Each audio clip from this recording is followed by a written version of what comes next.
cracking, everybody? Welcome to Boo TV. While you're here, do me a big favor and like, comment, subscribe, hit the bell so you stay notified whenever we upload a new video.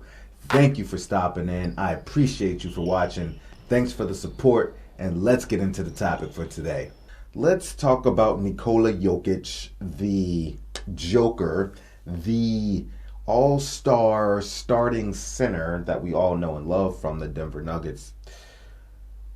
Nikola Jokic has won the last two MVP trophies.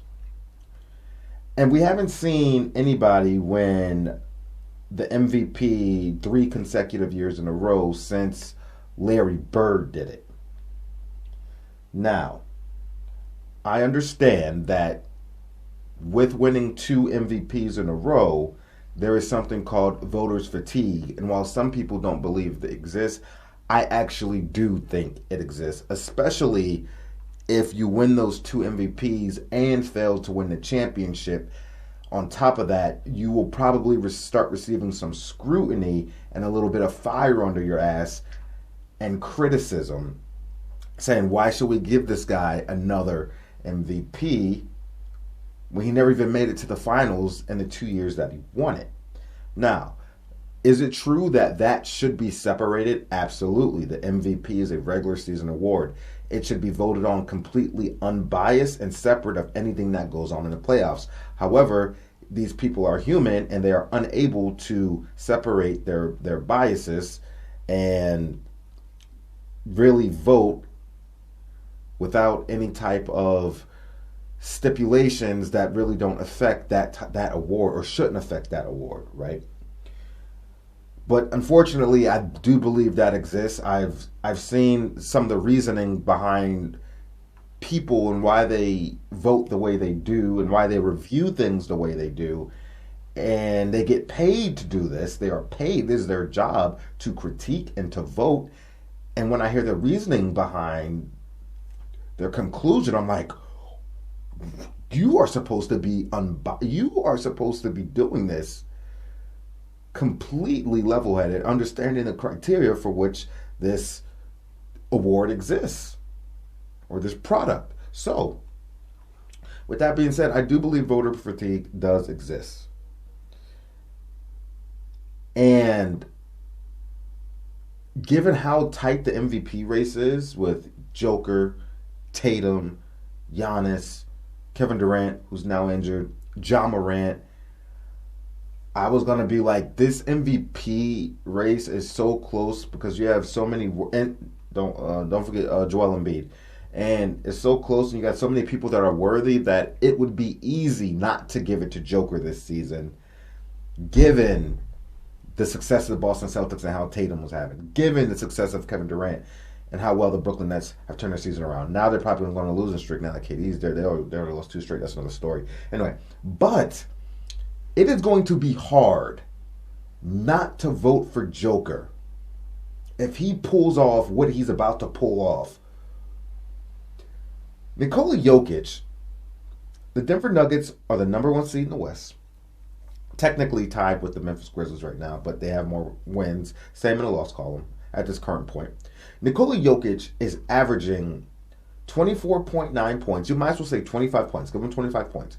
Joker is averaging 25 points, 11 rebounds, 9.7 assists on 61.8 field goal percentage, 37.5 3-point field goal percentage, over 80% from free throw land, 64.6 effective field goal percentage, with a PER of 32.0. Nikola Jokic is well on his way to averaging a triple-double as a center in the NBA. Do you understand that?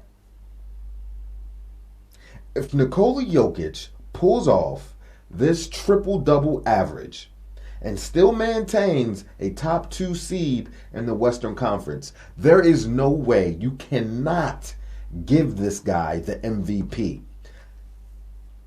I don't see how you can't give him the 3rd one in a row. And as much as I believe voter fatigue exists, and it's a thing, and even if somebody's calculating based on, oh, we gave him these, we can't keep giving him MVP, we gave him the last two, he didn't win anything, he didn't go the distance. Even if you take all that into consideration, this man just averaged a triple double as a center and is a top seed in the league. How can you not give this man the MVP? Russell Westbrook was the first guy to average a triple double since Oscar Robertson. Most people thought we would never see it again. I, for one, before the season started, I said Russell's going to average a triple-double. No, hell no, that can't happen. Yeah, Russell's going to average a triple-double. I called it. However, Russ did it, and he was probably a middle-of-the-road team. I can't remember what seed, probably like 5, 6, 7, something like that. Middle of the road. But I think he deserved it. We had never seen that done in the modern era. People didn't think we'd ever do it again. The dude was a one-man wrecking show. It was absolutely incredible. The season Russ had, game-winning shots all over the place, clutch performances. It was dynamic. But now you got a center averaging a triple-double on extremely efficient scoring, and he's a top seed where the OKC Thunder wasn't when Russ got it. How can you not give him the award? If he wins this, if he gets those assists up to 10 plus, it's in a bag, bro. I can't see how you don't give it to him. I really don't.